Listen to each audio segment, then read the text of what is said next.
Bien, lo que continúa es ver el comportamiento del diodo en un escenario de directa y en un escenario de alterna.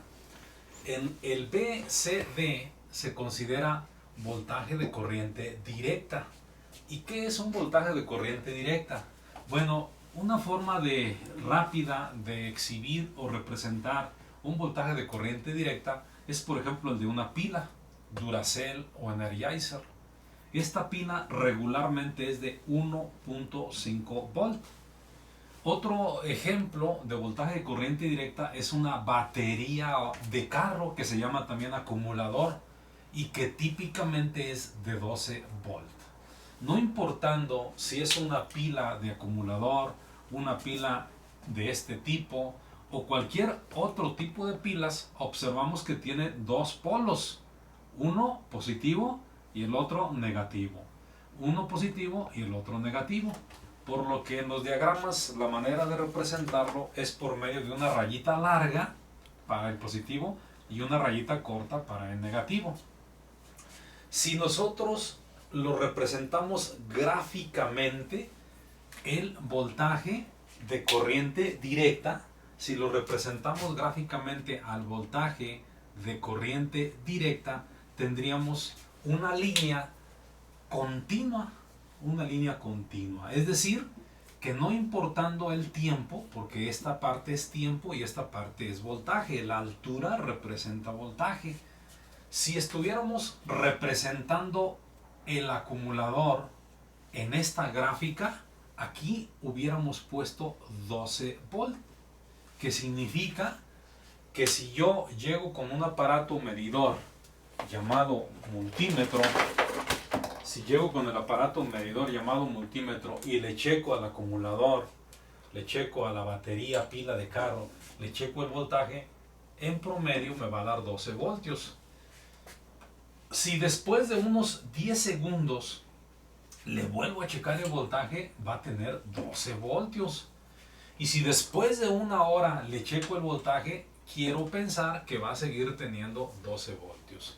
Igualmente, en una pila nueva, Duracell o Energizer, si esta pila la estuviera representando en esta gráfica, entonces el voltaje aquí no serían 12, el voltaje aquí sería 1.5 volt.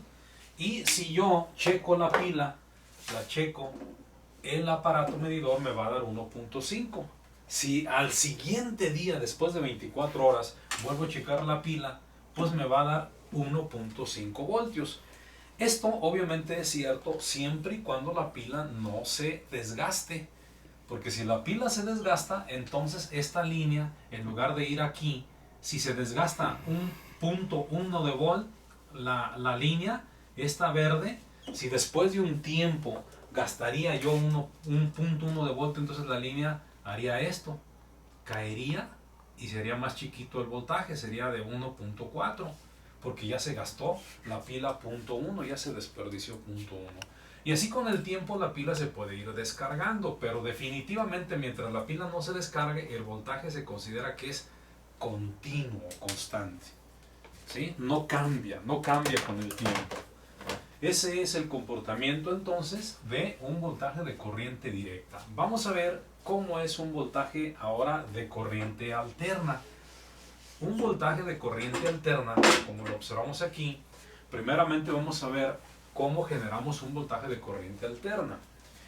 En nuestro país, México, la forma más típica de generar electricidad es por medio de hidroeléctricas. Se llama hidroeléctricas porque se utiliza el agua, hidroagua, para producir electricidad.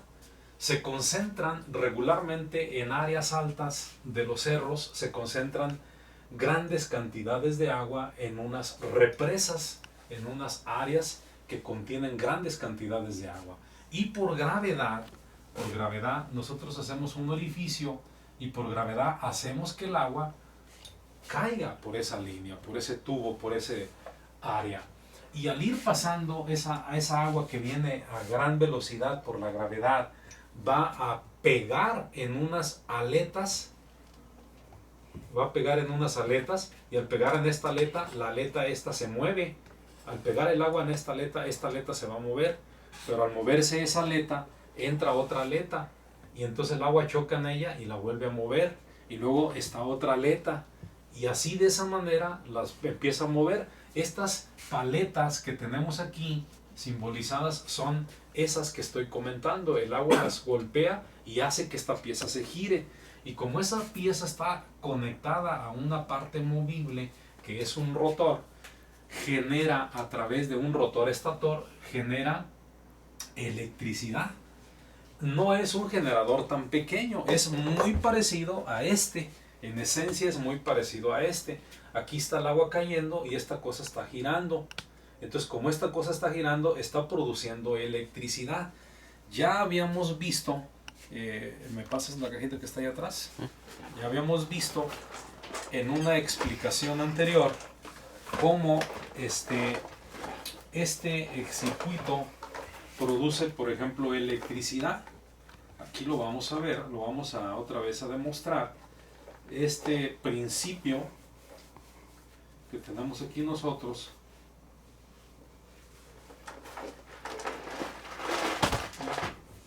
por ejemplo,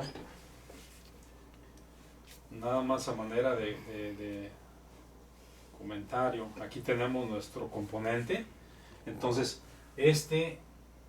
el agua está cayendo y hace girar a las aletas de esta pieza. Entonces esta pieza al ir girando esa pieza, como lo vamos a observar, produce electricidad. Ahí lo estamos viendo, de hecho estamos encendiendo un foquito, está produciendo electricidad. Pero como el agua está de manera permanente cayendo, pues está produciendo electricidad. Ahí estamos viendo cómo produce electricidad. Entonces es un generador. Si yo hago que se gire, produce electricidad. Esa electricidad la llevamos a través de líneas de transmisión por los cerros a grandes distancias, kilómetros, 100, 200, 300 kilómetros hasta llegar a una ciudad donde necesitan esa electricidad. Entonces esa electricidad viaja por hilos con niveles de voltajes de 400,000 volts. La estrategia es elevar el voltaje para reducir la capacidad de corriente. La potencia no se altera, es decir, el factor potencia es igual a voltaje por corriente. Entonces, si nosotros dijéramos que la potencia son 100 watts, diríamos que si tenemos 10 volt y tenemos 10 amperes, 10 volt y 10 amperes, tendríamos nosotros los 100 watts. Pero si nosotros crecemos el voltaje a 100 voltios, nada más ocupamos ¿cuántos amperes? 1 amper para que sean los 100 watts. Y si nosotros crecemos el voltaje a 1000 voltios, nada más ocupamos 0.5 de amper. Esta cosa que está aquí son los amperes, y los amperes son los electrones que están circulando por el hilo. Entonces, entre más poquitos electrones circulen por el hilo va a ser más delgado. Pero el voltaje es muy grande, 400,000 voltios.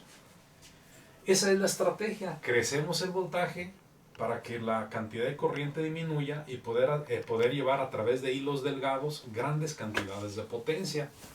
Pero cuando llega a la ciudad esta información o esta señal de 400,000 voltios a las subestaciones en la ciudad, las líneas de transmisión que tenemos en las ciudades son generalmente postes. Hay unos postes más altos, hay unas líneas más altas que otras. Generalmente las líneas más altas son las que llevan el alta tensión. Y el alta tensión, nótese que aquí eran 400,000. Ahora aquí la bajamos a 22,000. Entonces, sigue siendo un voltaje un voltaje mortal. Sigue siendo una cantidad de potencia mortal. Por eso está a grande altura, para que los seres humanos no la vayan a tocar. Esa es la pretensión. Entonces por aquí, por estos 3 hilos, estamos nosotros conduciendo alta tensión.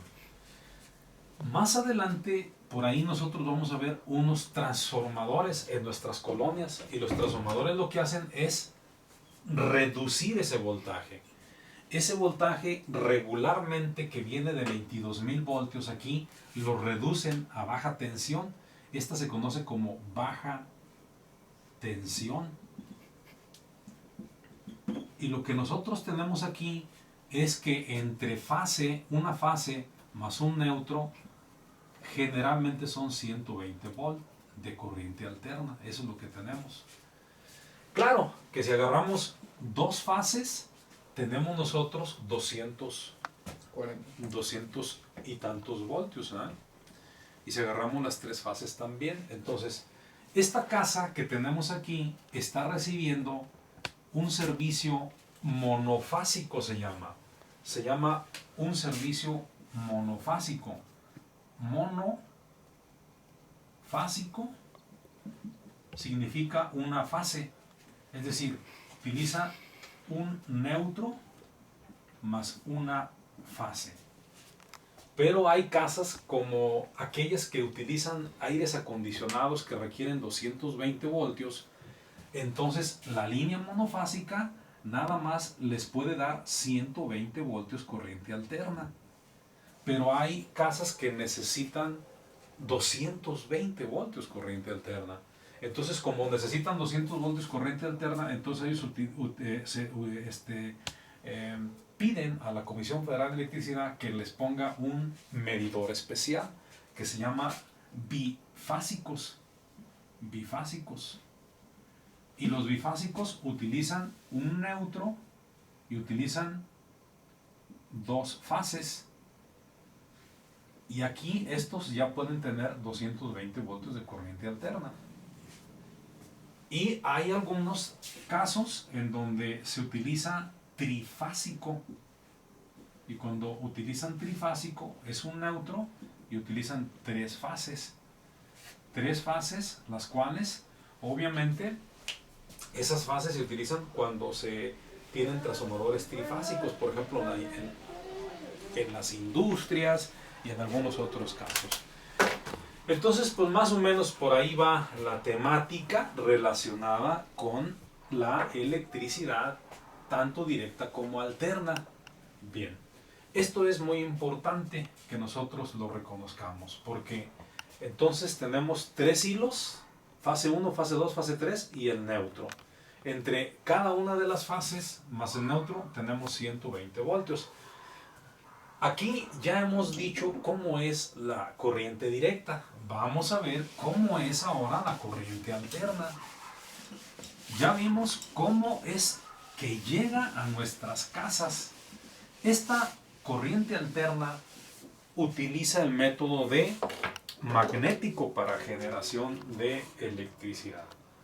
Y ya vimos cómo se genera, una forma de generar esa electricidad. Entonces ahora vamos a ver cómo es esa corriente alterna. Ya habíamos dicho que son tres hilos y un cuarto que se llama fase 1, fase 2, fase 3 y neutro. Y también habíamos dicho que en nuestras casas regularmente hay una cosa que se llama mufa. En nuestras casas tenemos una cosa que se llama mufa. En esa mufa es donde nosotros nos conectamos. La CFE nos conecta. Por ejemplo, nos conecta a esta línea, por decirlo. Está utilizando ¿cuánto? ¿Cuánto tenemos aquí? Pues aquí tenemos un neutro, aquí tenemos una fase, entonces aquí tenemos nosotros 120 voltios corriente alterna. Luego, en nuestras casas tenemos una cosa que se llama kilovolt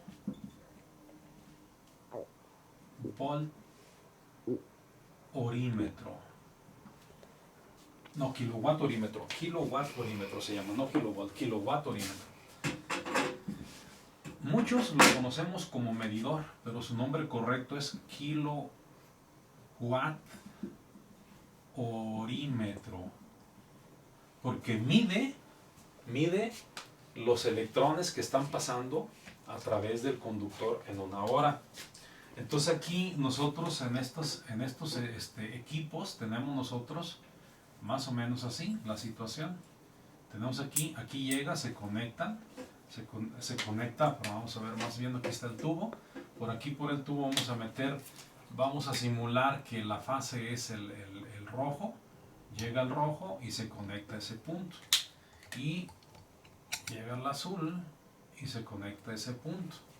Y entonces, por normatividad, por norma, la CFE nos exige que nosotros pongamos en la tierra, metamos una varilla de cobre.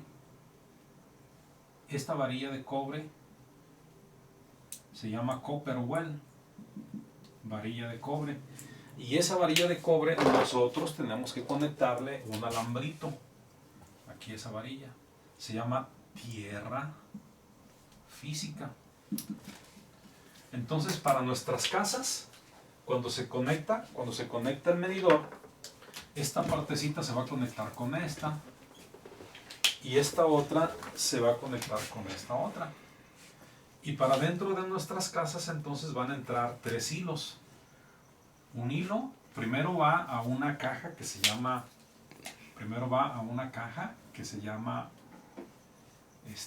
centro de carga.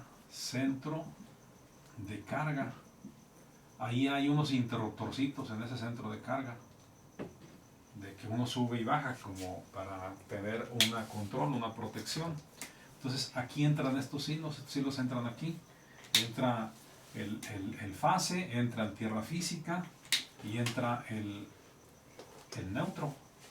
Entonces por nuestras casas van a ir ¿cuántos hilos? Pues va el fase, el neutro y el tierra física. Son los 3 hilos que tienen que ir aquí a nuestras casas. Esto es ya dentro de la casa. Dentro de casa.